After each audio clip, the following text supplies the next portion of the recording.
Welcome back to Calabash Community, and still with us is Chef Denis Rosembert. At this time, we take a short walk through the town of Gros Islet, on Bridge Street to be exact, where he grew up. As you're standing there, what flashes through your mind? Flashes through my mind.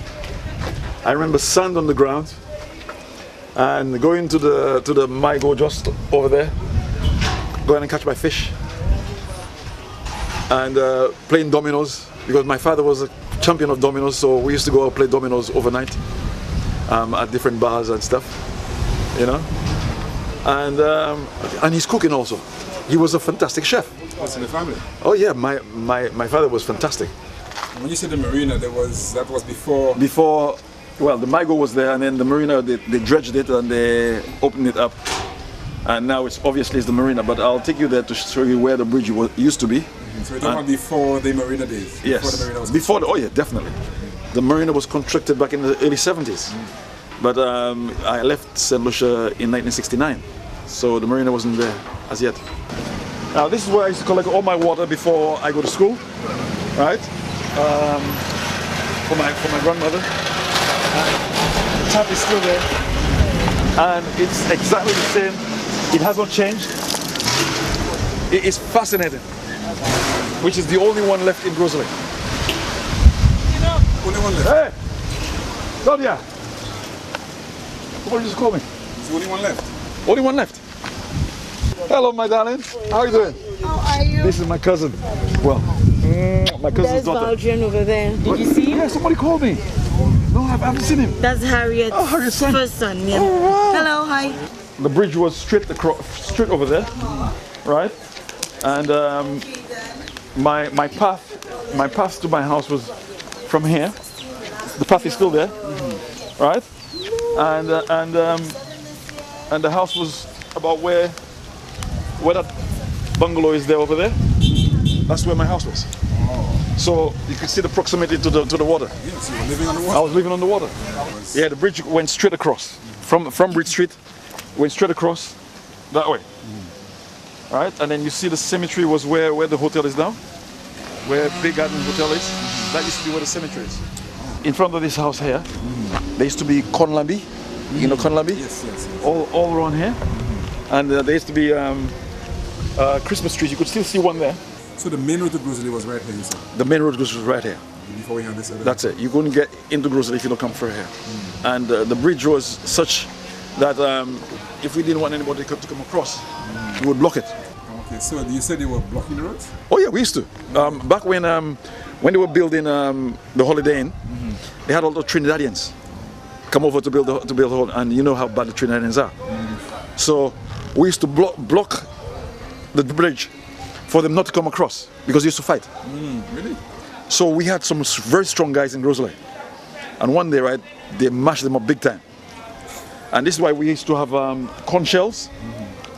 They still got some here. Yes. You still got some here, right? Yes. But we used to have conch shells in front of every house on this road.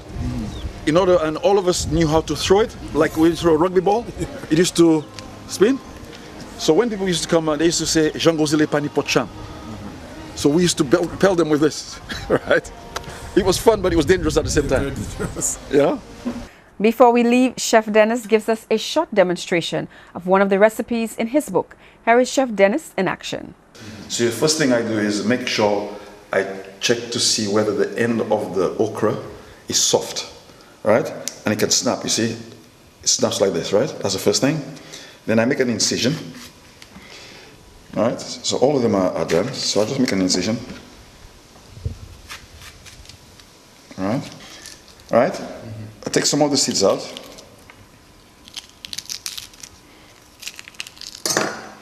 What I've done is that I've used the herbs which I have. I've got garlic, I've got thyme, I've got basil, sweet basil, and I've also got some celery leaves, right, which is here. Okay, and the thyme is here. And what I've done is that I've mixed them together with finely chopped garlic, which is here. The garlic we have here.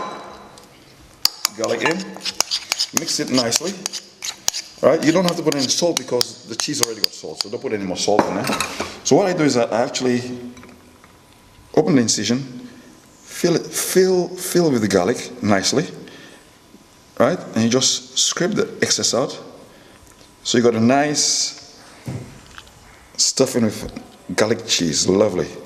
As you can see, gluten-free, self-raising flour. You could get that at the shop, any big supermarket here. So we put some gluten-free flour here, and we roll the okra into the gluten-free flour. So it's coated nicely. So when you put it in the batter, which is here, I've made some batter with 1 egg. I have a third of a pint of milk, right, and gluten-free flour to get to that consistency. Not too thick, just lovely. So when you put it in, it just coats the gumbo. You see, nice and coat, right? Just cover it, right? You know, don't have to be too thick, right? Okay. Now I've got some oil on here.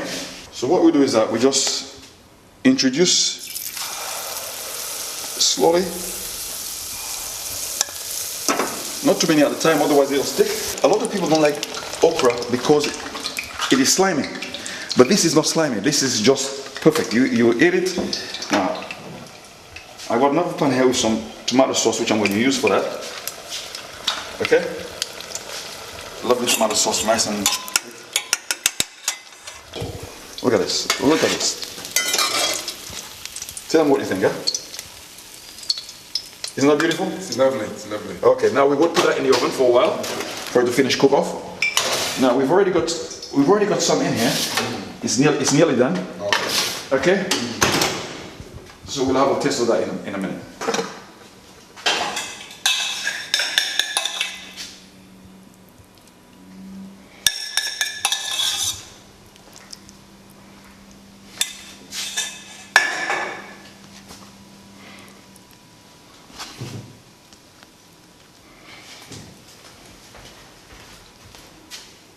So that one is plantain cake. Plantain cake. Yeah, that one. Yeah, made from this plantain here. Again, using gluten-free flour. And now back to the studio for the conclusion of the conversation with Chef Denis. Now, talk to us about the book availability. I know it's out, but it will be officially released pretty soon. Yes, it'll be released on the 31st of January, but we have the first copies, right? You know, that's why I've got these copies here. I've only got a limited amount though, because I couldn't carry much, right? So what I will do is to actually, people can order it online, which is www.chedenis.co.uk. Well, what I'll do is that I'll sign a consignment to books in boxes, right? So it's much reasonable for postage. And then my cousin can distribute it. But I've got to approach Mega J to see whether I can actually have a book, because somebody suggested that yesterday. Right. So if I can have something there, right, to show, so people can pick it up, and then take it home. Yes. And also, I buy a lot of my gluten-free stuff from Mega J in the north, because they have a section. All right. Yes, that's right. Yes. Right, they have a section. Right. So yes. So that's what I'll do. Now, Chef, I know you said you come to St. Lucia fairly often. Are we likely to see a day when we will see, I don't know how you're going to call it, but your own presence in St. Lucia as a restaurant? Well, well, I must tell you, right, you're not the first one to have said that, right? I've been offered a restaurant in St. Lucia, in Gros Islet, and I turned it down. The reason being, I've worked very hard in my life. And to come here and open a restaurant is not going to happen. I'll come and demonstrate over here. Okay. Because there's a food festival which I might attend. I might bring my stuff on here and show how it's done. Excellent. But to have a restaurant over here, I don't think so. I'm getting too old. I'm 60 this year. I want to get out of this trade, right? You know, not to increase my workload. Teaching is not going to be easy, but following your recipes will be easy because... Yes, of course. I made it. I look at it and it looks simple to me. Yeah, it's not rocket science, like you said. Yeah. It's not a big science project. Yeah. I can look at it from a distance and cook. Yeah.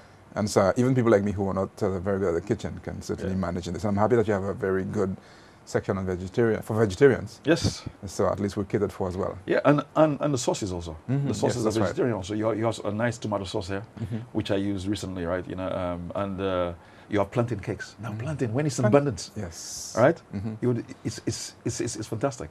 So they got some pictures in here that you could actually relate to. But what I'm going to do is that I'm going to put a library on my website. Right. So there's be a gallery for the book. Because I couldn't put all the photographs in the book. Oh, cool. So you can have a look at the gallery and see what it looks like. Sounds like fun. You know? Chef, we're really happy you gave us the time to speak with us and to share with us your experience as well, growing up in and getting to the UK and making your own name and your mark there as well.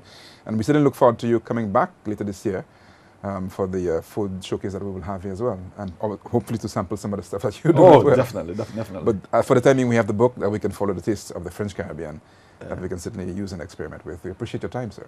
Can I just say thank you to my wife that helped me with the book, and my kids, Denise, Kusha, and Dean. Right, they were very helpful. You know, but thanks for having me here. I appreciate it. It's been a pleasure. Yes, and we look forward to speaking with you again. Thanks you very much. All right, great. Yeah. Thank you very much.